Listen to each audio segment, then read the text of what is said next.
सदर मुमलिकत आरिफ अलवी से वज़ीर ख़ज़ाना इसहाक डार ने मुलाकात की है। मुलाकात में मुल्की सियासी और मुआशी सूरत हाल पर गुफ्तगू हुई है। बात करेंगे डॉन न्यूज़ के नुमाइंदे नवीद सिद्दीकी से। नवीद, बताइएगा मुलाकात में मजीद किन उमूर पर बात हुई है?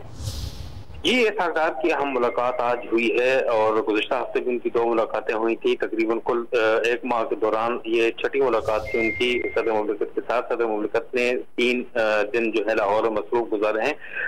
वज़ीर आला पंजाब परवेज़ इलाही और इमरान खान से मुतअद्दिद मुलाकातें उनकी हुई हैं और आज उनकी ये मुलाकात हुई है। लिहाजा हम आज सियासी और माशी सूरत हाल पर गुफ्तगू की गई है और इस वक्त जो पंजाब की सियासत में काफी हलचल है और असम्बलियों की तहलील की बातें हो रही हैं और उन्होंने तारीख भी दे दी है आइंदा जुमा की, तो उसके ऊपर काफी तफसीली तबादला ख्याल किया गया है। और ज़राए का कहना है कि सदर आरिफ अलवी की जो इस वक्त मफाहमती कोशिश है और वो उसके ऊपर नून लीग और PDM भी उनकी तारीफ कर रही हैं और वो पुल का किरदार अदा कर रहे हैं। तो लिहाजा इस वक्त जो सूरत हाल जन्म ले रही है, सियासी जो अदम इस्तेहकाम है, उसके ऊपर सदर आरिफ अलवी ऐसे शख्सियत है जिनके ऊपर PDM की जो हुकूमत की जो जमातें हैं वो एतबार कर रही हैं और ट्रस्ट कर रही हैं और वही पुल का किरदार अदा कर रहे हैं। परवेज इलाही और PTA के चेयरमैन इमरान खान से मुलाकातें कर रहे हैं। तो कोशिश यही की जा रही है सदर मुमलिकत की जानिब से कि